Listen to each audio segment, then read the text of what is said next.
जय गुरु जी, शुक्राना गुरु जी। ओम नमः शिवाय, शिव जी सदा सहाय। ओम नमः शिवाय, गुरु जी सदा सहाय। संगत जी, आप लोगों के लिए इतनी प्यारी सेवा गुरु जी के द्वारा करवाई जा रही है, शिव पुराण की सेवा। संगत जी, शिव पुराण का मतलब आप समझ रहे हो, यह पुराण वो पुराण है जिसे सुनने के बाद पिशाच जो हजारों साल से भुगत रहे अपने पापों को, कर्मों को, जो पिशाच योनि में जा चुके हैं, एक होते प्रेत, एक होते जिंद, एक होते पिशाच, जो पिशाच योनि में जा चुके हैं, उन सबको भी मुक्ति दी है उनके पापों से, सिर्फ सुनने के मात्र से, सिर्फ सुनने मात्र से। हम लोग ये सेवा करवा रहे हैं, गुरु जी हमसे ये सेवा करवा रहे हैं आप लोगों के कल्याण के लिए। तो संगत जी, इसमें जरूर आपका कल्याण है।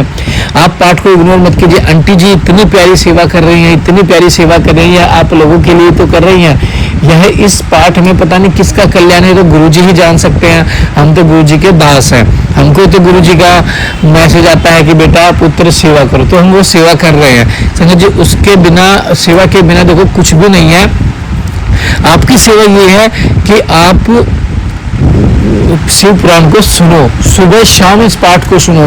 जितना ज्यादा पाठ को सुनोगे ना, उतना आप कल्याण करवाओगे अपना, उतने बुरे कर्मों से मुक्ति मिलेगी। शिव पुराण के हर शब्द में एक ऐसी शक्ति है जिसकी कल्पना नहीं है। तो संगत जी, आइए पाठ को शुरू करते हैं गुरु मंत्र जाप के साथ। चैनल को सब्सक्राइब करो, बेल आइकन को प्रेस करो, और आप सभी अपनी संगत में, सभी अपने परिवार में शेयर करो। जो शिव पुराण सुनना चाहते हैं उन्हें सुनाओ, क्योंकि शिव पुराण सबसे बड़ी पुराण है।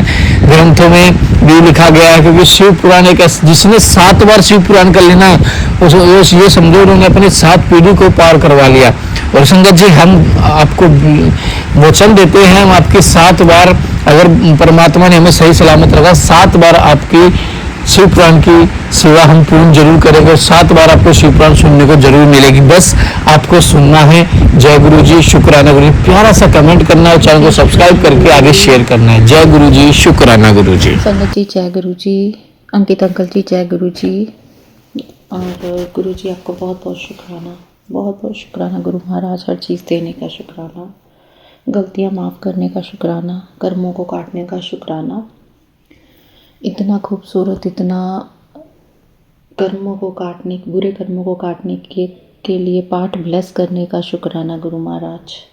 मुझे एक ज़रिया बनाने का शुक्राना गुरु महाराज, कि मैं इस पाठ को कर रही हूँ गुरु महाराज। बहुत बहुत शुक्राना।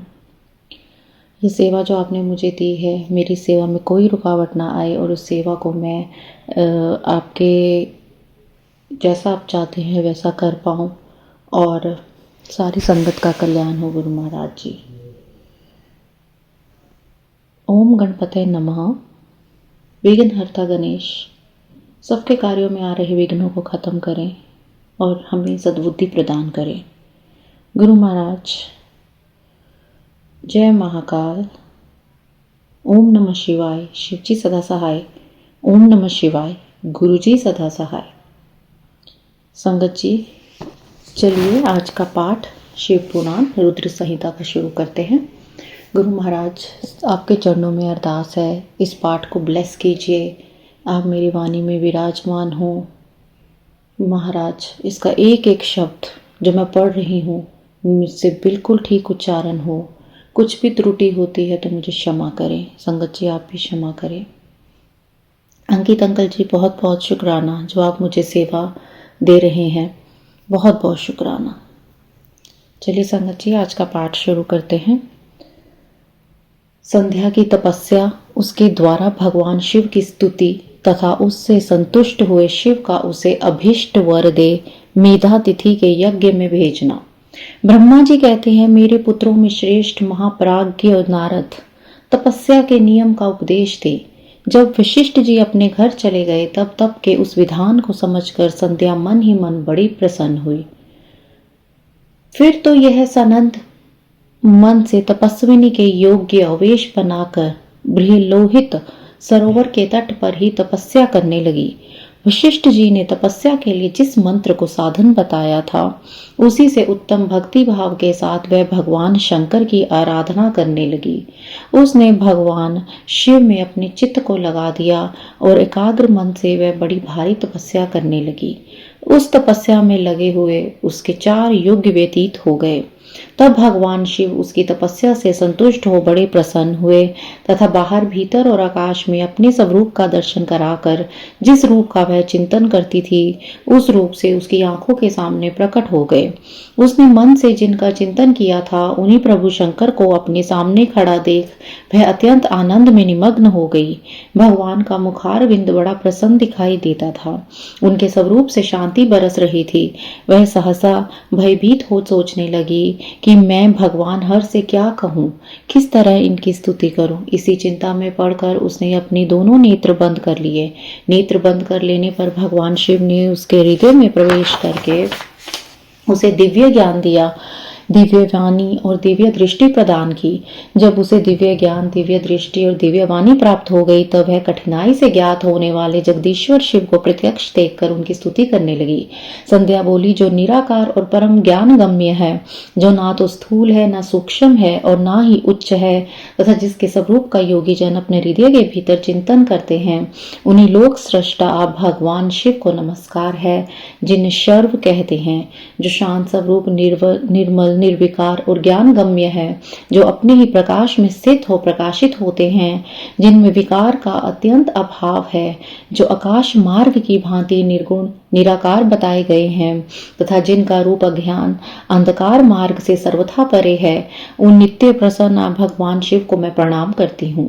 जिनका रूप एक अद्वितीय शुद्ध बिना माया के प्रकाशमान सच्चिदानंदमय सहज निर्विकार नित्यानंदमय सत्य ऐश्वर्य से युक्त प्रसन्न तथा लक्ष्मी को देने वाला है, उन आप भगवान शिव को नमस्कार है, जिनके स्वरूप के ज्ञान रूप से ही उदावना की जा सकती है, जो इस जगत से सर्वथा भिन्न है एवं सत्व प्रधान ध्यान के योग्य आत्म स्वरूप सारभूत सबको पार लगाने वाला तथा पवित्र वस्तुओं में भी परम पवित्र है।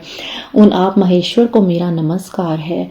आपका जो स्वरूप शुद्ध मनोहर रतनमय आभूषणों से विभूषित तथा स्वच्छ कपूर के समान गौर वर्ण है, जिसने अपने हाथों में वर अभय शूल और मुंड धारण कर रखा है, उस दिव्य चिन्मय सगुण साकार विग्रह से सुशोभित आप योग युक्त भगवान शिव को नमस्कार है। आकाश पृथ्वी दिशाएं जल तेज तथा काल ये जिनके रूप हैं, उन आप परमेश्वर को नमस्कार है।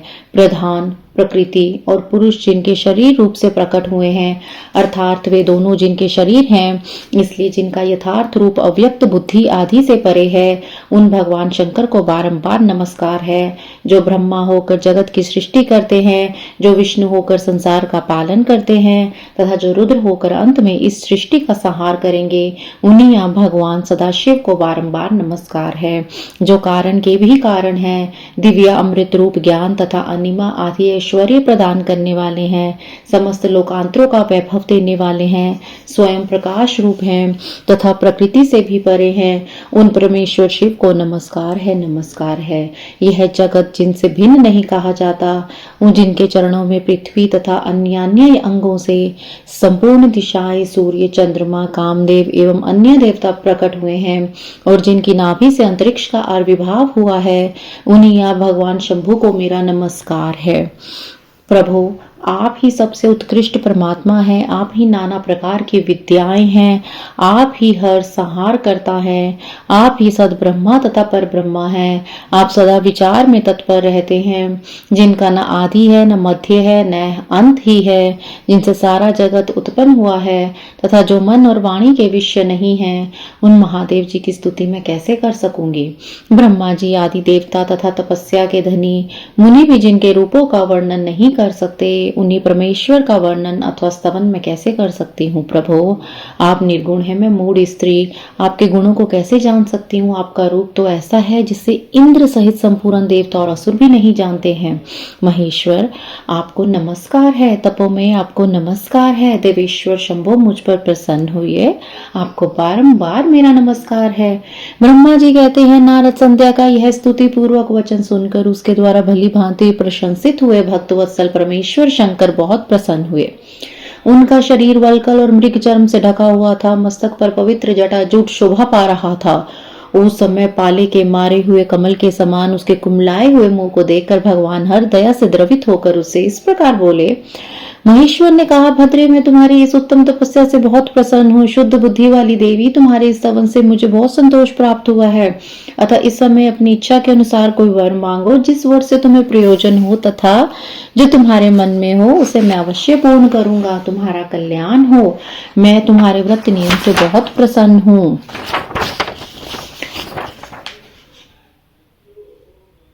प्रसन्नचित महेश्वर का यह वचन सुनकर अत्यंत हर्ष से भरी हुई संध्या उन्हें बारंबार प्रणाम करके बोली, महेश्वर, यदि आप मुझे प्रसन्नता पूर्वक वर देना चाहते हैं, यदि मैं वर पाने के योग्य हूँ, यदि पाप से शुद्ध हो गई हूँ तथा देव, यदि इस समय आप मेरी तपस्या से प्रसन्न हैं तो मेरा मांगा हुआ यह पहला वर सफल करें।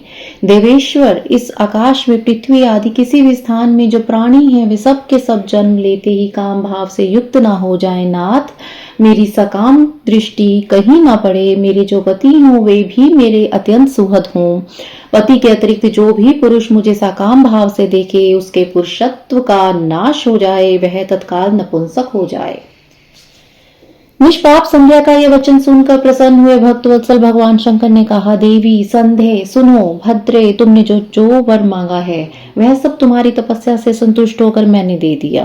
प्राणियों के जीवन में मुख्यतः 4 अवस्थाएं होती हैं। पहली शैशवावस्था, दूसरी कौमारावस्था, तीसरी यौवनावस्था, चौथी वृद्धावस्था। तीसरी अवस्था प्राप्त होने पर देहधारी जीव काम भाव से युक्त होंगे। कहीं कहीं दूसरी अवस्था के अंतिम भाग में ही प्राणी सकाम हो जाएंगे।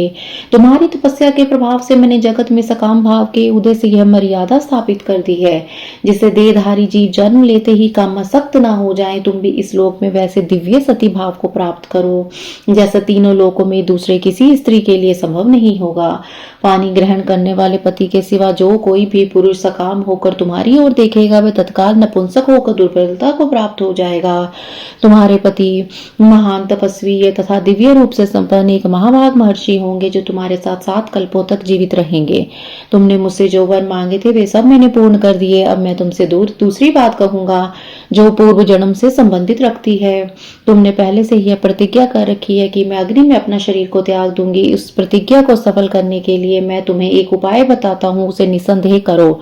मुनिवर मेधा तिथि का एक यज्ञ चल रहा है जो 12 वर्षों तक चालू रहने वाला है। उसमें अग्नि पूर्णतः प्रज्वलित है। तुम बिना विलंब किए उस अग्नि में अपने शरीर का उत्सर्ग कर दो। इसी पर्वत की उपत्यका में चंद्रभागा नदी के तट पर ताप आश्रम में मुनिवर मेधा तिथि महायज्ञ का अनुष्ठान करते हैं। तुम स्वच्छंदता पूर्वक वहां जाओ। मुनि तुम्हें वहां देख नहीं सकेंगे। मेरी कृपा से तुम मुनि की अग्नि से प्रकट हुई पुत्री होगी। तुम्हारे मन में जिस किसी स्वामी को प्राप्त करने की इच्छा हो उसे हृदय में धारण करके उसी का चिंतन करके तुम अपने शरीर को उस यज्ञ की अग्नि में होम दो। संदेह, जब तुम इस पर्वत पर 4 युगों तक के लिए कठोर तपस्या कर रही थी, उन्हीं दिनों उस चतुर्युगी का सत्य युग बीत जाने पर त्रेता के प्रथम युग भाग में प्रजापति दक्ष के बहुत सी कन्याएं हुई। उन्होंने अपनी उन सुशीला कन्या का यथा योग्य वरों के साथ विवाह कर दिया। उनमें से 27 कन्याओं का विवाह उन्होंने चंद्रमा के साथ किया। चंद्रमा अन्य सभी पत्नियों को छोड़कर केवल रोहिणी से प्रेम करने लगे। इसके कारण क्रोध से भरे हुए दक्ष ने जब चंद्रमा को शाप दे दिया तब समस्त देवता तुम्हारे पास आए, परंतु संदेह तुम्हारा मन तो मुझ में लगा हुआ था। अतः तुमने ब्रह्मा जी के साथ आए हुए देवताओं पर दृष्टिपात ही नहीं किया। तब ब्रह्मा जी ने आकाश की ओर देखकर और चंद्रमा पुनः अपने स्वरूप को प्राप्त करे यह उद्देश्य मन में रखकर उन्हें शाप से छुड़ाने के लिए एक नदी की सृष्टि की जो चंद्र या चंद्रभागा नदी के नाम से विख्यात हुई। चंद्रभागा के प्रादुर्भाव काल में महर्षि मेधातिथि यहाँ उपस्थित हुए थे।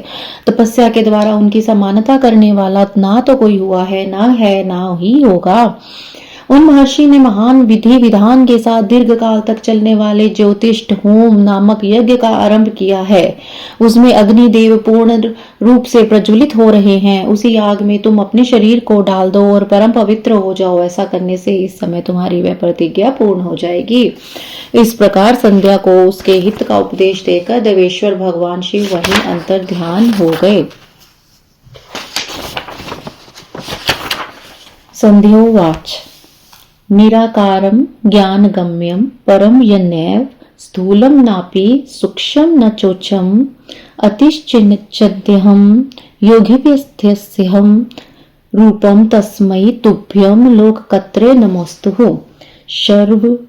शांतम निर्मलम निर्विकारम ज्ञानगम्यम सप्रकाशे विकारम खाद्वप्रख्यम ध्वांत मार्ग तत्पराधम रूपम यस्य त्वां नमामि प्रसन्नम एकम शुद्धम दीप्यमानम विनाजाम चिदानंदम सहजम चाविकारी नित्यानंदम सत्यभूति प्रसन्नम यस्य श्रीदम रूपमस्महे नमस्तते विद्याकारो द्वैन्यहं प्रभिन्नं सत्त्वछन्दं ध्येयात्मस्वरूपं सारं पारं पावनानं पवित्रं तस्मै रूपं यस्य चैवं नमस्ते यत्त्वकारं शुद्धरूपं मनोज्ञं रत्नाकल्पं स्वच्छकपूरगौरम् इष्टाभिति शूलमुण्डे दधानं हस्तनेमो योगयुक्ताय तुभ्यं गगनं भूर्दिशश्चैव सलीलं ज्योतिरेव च पुनः कालश्च रूपाणि यस्य तुभ्यं नमस्तुते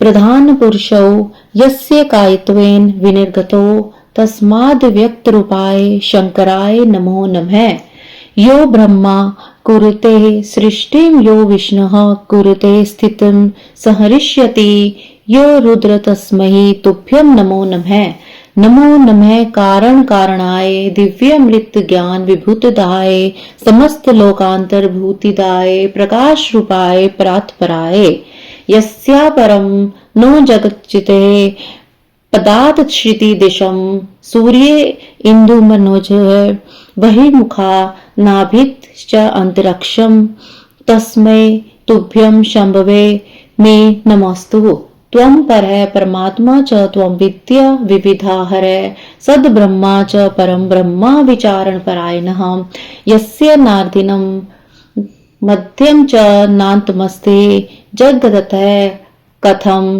स्तोष्यामि तं देवांगमं सगोचरम् यस्य ब्रह्मदेवो देवा मुनेश्च तपोधना न विप्रभन्ति रूपाणि वर्णिः कथं स मे स्त्रिया मयते किं ज्ञे निर्गुणस्य गुणः प्रभो नैव जानाति यद् रूपं सेन्द्रः अपि सुरसरः नमस्तुभ्यं महेशा नमस्तुभ्यं तपो मे प्रसीद शंभो देवेश भूयो भूयो नमस्ते नमस्तुते। जय गुरु जी, शुक्राना गुरु जी, गुरु महाराज जी से आज्ञा लेते हुए संगत जी मैं कल नए अगले अध्याय के साथ आऊंगी और मुझसे कोई त्रुटि हो तो गुरु महाराज जी मुझे माफ कीजिएगा। ओम नमः शिवाय, शिव जी सदा सहाय। ओम नमः शिवाय, गुरु जी सदा सहाय। जय गुरु जी, शुक्राना गुरु जी, शुक्राना शुक्राना।